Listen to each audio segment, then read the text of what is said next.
The Denver Broncos' newest playmaker is impressing absolutely everybody. Shawn Payton is all smiles and to hereby be referred to as Sunshine Shawn, and this episode is brought to you by Throat Coat. Because what do you do when the Denver Broncos have an amazing rookie minicamp, but you are fighting a horrible cold?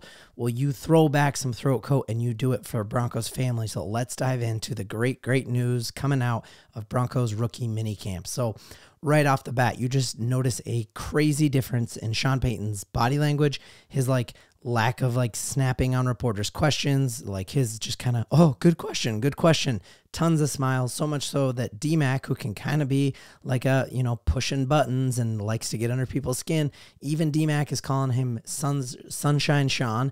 And why wouldn't it be all sunshine and rainbows? He got the quarterback that he wants. We see out of the Patriots minicamp, the coach was asked about how does Drake May look, and he said, he's got a lot to learn, period.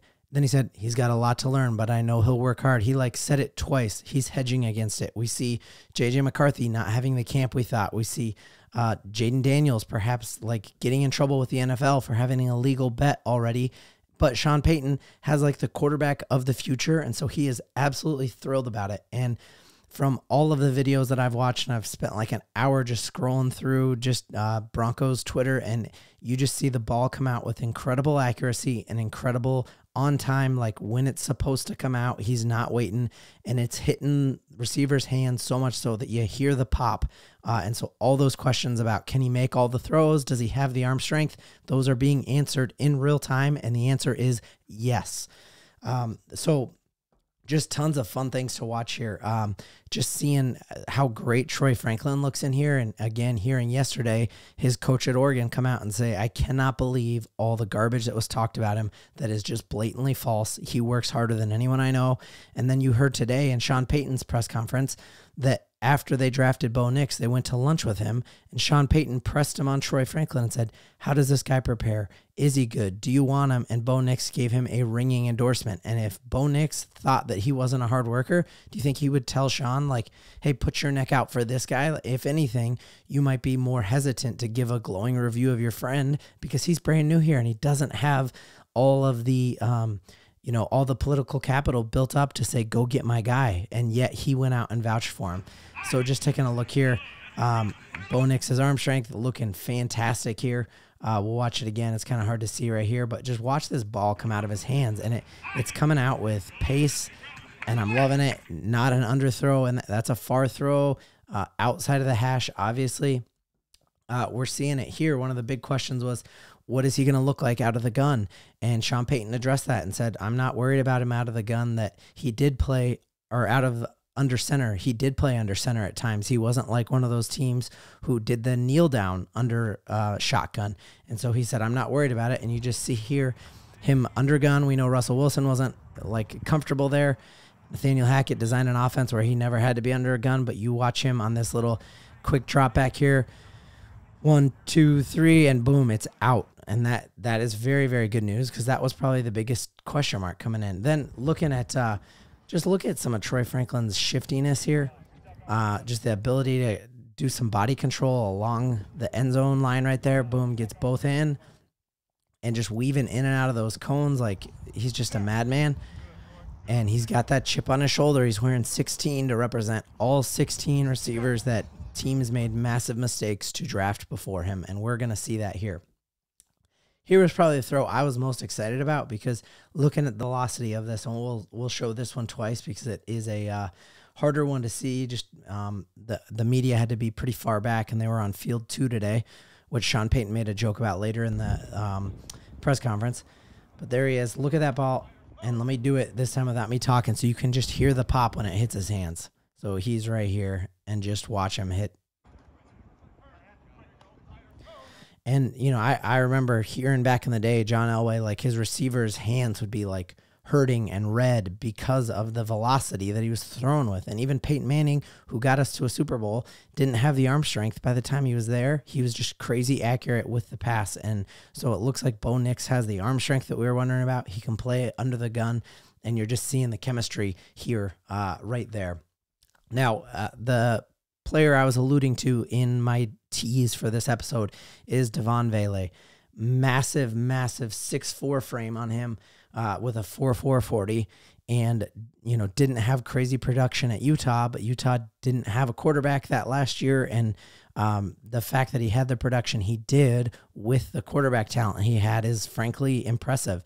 And multiple media members who saw him in real time said, hey, I'm crazy impressed with Vele. That might be the player that you try to scoop up in fantasy because he's 6'4", and Shawn Payton talked about his ability to play outside the numbers and inside the numbers, which I think all of this, the big knock on Russell Wilson was that he was good outside the numbers. Shawn Payton wants to devise an offense that capitalizes on both inside the numbers, on slants and hitches and little dump offs, and wants to be able to take the top off. And so we got Mims, we got Franklin to take the top off over top. And now we have a whole plethora of guys who can catch the ball in the medium to short run. Even our undrafted rookie running back, he just glowed about the fact that he is great catching the ball. And Shawn Payton even threw out that thing we've all been hearing, that he sees him perhaps playing the Joker role, which is a very, very exciting thing. Just loving seeing these, our new kits look amazing. I'm digging these blue uniforms. The metallic helmet looks way cooler when it's actually in real time here versus just seeing, the hype videos put out by the Denver Broncos. I think they hit the ball out of the park. This was the most hated uniform set in our current set, and I think it looks fantastic. And I cannot wait till mine comes in. Totally agreeing with this post here. I feel bad for whatever team Shawn Payton and Bo Nix are going to destroy this season, and it's going to be incredibly, incredibly exciting. Last kind of cool piece of news was we talked about how the fact that we picked up one of the most athletic tackles in the entire draft, and we got him undrafted, and that's Frank Crum out of Wyoming. He ran the second fastest 40 time for an offensive lineman, yet he is massive. And Shawn Payton referred to the fact that they were, it had been a long week leading up to the draft. They'd done multiple 12, 13, 14-hour days, and they were trying to pack up and go. And Zach Strief, the offensive line coach who played tackle for Shawn Payton in New Orleans, just kept pounding the table and saying, where are we at with him? Where are we at with him? And just seeing him at rookie minicamp, it sounds like he's hitting his stride.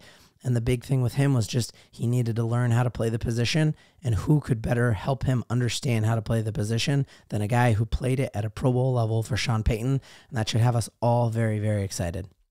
So because I don't know where my voice is going to be at tomorrow's Mother's Day, and I need to give a massive Denver Broncos shout out just to all the moms in Broncos country, whether you are as diehard about this team as we are, which I know a lot of you are, or you just support us in our crazy fandom that makes no sense. Just a massive thank you to all the moms out there, especially the moms in my life. My mom is probably the most responsible person for me being a diehard Denver Broncos fan. She took me to my first Broncos game. It was in 1997. It was late October or November. I remember so clearly the energy at Mile High Stadium was off the chain, and it was against the Carolina Panthers. There were 2 punt returns for touchdowns. Darian Gordon, I think McCaffrey or Rod Smith had a sick touchdown too. And I just remember looking over at my mom and her just being crazy excited, like she was at a Roman Coliseum, and just seeing the noise of that place and hearing Incomplete chanted, and the energy on those south stands when people started stomping their feet on those metal bleachers. And I was hooked from that time forward. So don't underestimate your power as a mom to really help your kids figure out what they love in life. And massive thank you to my mom for loving Colorado and Colorado sports as much as I do. And definitely a massive shout out to my wife, who lets this whole thing be possible as she helps take care of the kids right now, so that I can record quick while she's putting 4 little ones down to bed and raising them all up to be Denver Broncos fans as well. And I remember she did not grow up in a football family and didn't like football. And when we started dating, that was hey, you need to learn to love this team. She bought a book called Football for Dummies. She read it. She would ask me questions about it. And as we were dating my freshman year of college, she came out and visited. And the first date we did in Colorado when she came out to visit was she and I went to Broncos training camp before the hill, just old school Dove Valley, and it was amazing. So massive shout out, amazing moms out there, to all y'all in Broncos country. Let's giddy up. I wanted to make that one for the moms.